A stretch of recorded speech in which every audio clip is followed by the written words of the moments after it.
Welcome to episode 3 of Weekends Well Spent Creating Wealth. All you need to do is think, write, and share, and have a great journey ahead.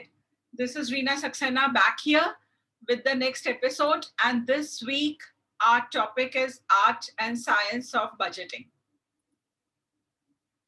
Have you lived by the dictum? Income minus expenditure is equal to savings. Savings is whatever is left after taking care of all your needs. Time to change that. The right equation is income minus investments is equal to expenditure. Let it sink in. Read it again. Income minus investments is equal to expenditure. You spend only after you have taken out your fixed quantum of savings or investments, whatever you choose to call it. Elizabeth Warren made famous the 50-30-20 formula. 50% for your needs, this is all your essential expenditure. 30% for wants, this is for entertainment, shopping, etc. And the remaining 20% for your savings and investments. This sounds fairly liberal, as there are some experts who would advise you to save at least 30 or 40% of your income. But this largely varies from individual to individual because the quantum of your income, the quantum of your expenditure, your personal circumstances may all be different. So there are no standard formulas that apply to all. Is this your idea of a budget? Penny pinching, living on less, living in stress? Whether your answer is yes or no, one needs to have a spending plan. This is non-negotiable for all. Let's not call it a budget. I call it my prosperity plan. What's in a name, you say? Well, quite a lot. Let's start. Let's look at the envelope method. This is probably something your mother or grandmother must have followed in the days we used cash. Put money allocated to different purposes in different envelopes. But quite often, the money would move from one envelope to another because the urgency in one segment outweighed the importance of another. Is there a way to prevent it? Let's use the nomenclature method. Have a look at this. Your kitchen expenses are called Health B, Taste B. Your rent or EMI is called Hamara Ghar. Are you doing something for your child or taking care of their school expenses? Call it Alia's advantage or Mohan's money. Entertainment is fun-filled days. Your retirement plan is Swabhiman or my security blanket. Now will you use this money for some other purpose? There's happiness written on the labels and you would not want to exchange or give up this happiness for something else. It's created a mental pocket for you and you would like to remain there because it spells, you heard it right, happiness. Monica Halan, in her book, Let's Talk Money, advocates the use of 3 savings accounts. Of course, one has to maintain the minimum balance in each account, so that much money has to be kept aside.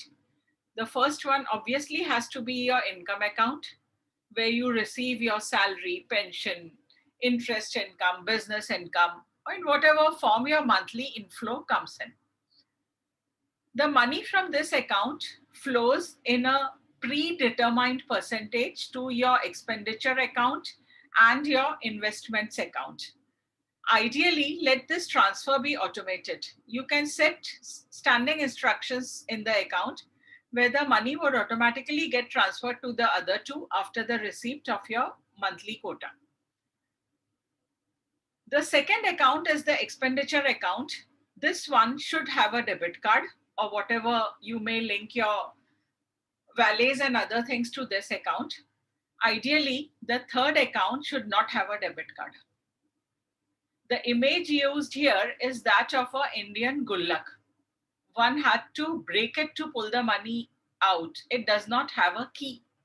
So the message is once the money goes in, it should not come out.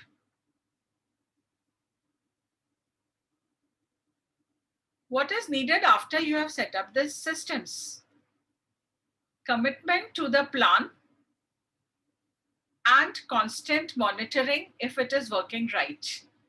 If you think you cannot do it yourself, engage a financial coach, because the reasons for veering off the route differ from individual to individual. There's a lot of psychology behind it. There could be a lot of relationship issues behind it. So there cannot be a standard solution that applies to all. In case there is a problem, do go in for engaging a financial coach. What if there is an emergency? This is the next question you can ask, and which is a very, very valid question. Remember what we did in the last episode? We set up an emergency fund. And emergency funds are not meant only to be used in case of a job loss. It can be used in case of any unforeseen expense that comes up. Now, don't say that your income is not enough to be put into 15 or 20 envelopes. This can be a very small percentage, whatever you can afford per month. I remember growing up with a dictum which said that at least 1% of your income should go to charity. Some people extend it to 10%, but everybody cannot afford 10%. These are the kind of things that stay. But if you have been steady at this 1% or 2% or 3% every month, the emergency fund can build up to a sizable amount, provided you have been disciplined enough not to withdraw from it.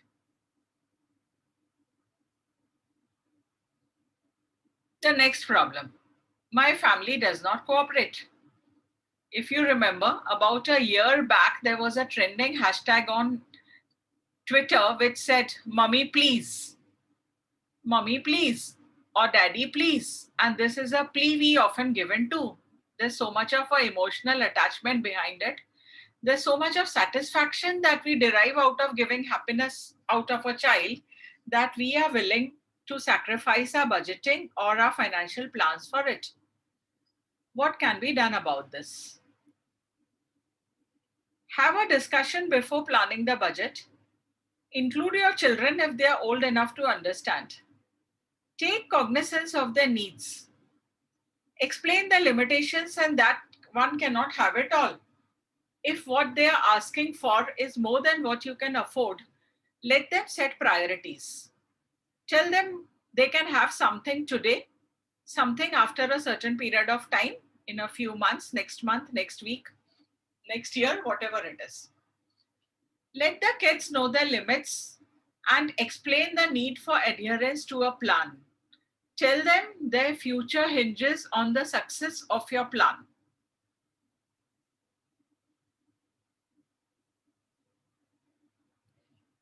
Read our blog on the subject, Financial Inclusion, Couple Finances. Here the author Ekta Sehgal Malhotra uses a term called financial infidelity. It's quite interesting. The link will be given elsewhere. You can go to the blog and read this. It talks about how to manage couple finances. This is a tagline on our emails from my corporate days. Whatever is not tracked is not delivered. We did not really like that in those days, but over a period of time, I have come to realize the importance of it. If you are not tracking, if you are not measuring, the results will not be delivered. Have you heard of Kakeibo? It is the Japanese art of money management. Kakeibo diaries are available on Amazon and other online shopping sites. You can go and have a look. These are formatted diaries. This could be similar to the diary that your parents or your grandparents have maintained to manage expenses. Find this old-fashioned? Download money apps. You need a budget, Good Budget, Walnut, Monify, Valet, Expense Capital. Most of them center around tracking your expenses. The modalities and the cost, whether free or whatever could differ, you could go on Google Apps and check the ratings of these apps. We'll deal with it in detail in a future blog or a future program at some stage. So find what suits you best. Keep working, keep moving. Happy journey. Thank you. Have a great weekend.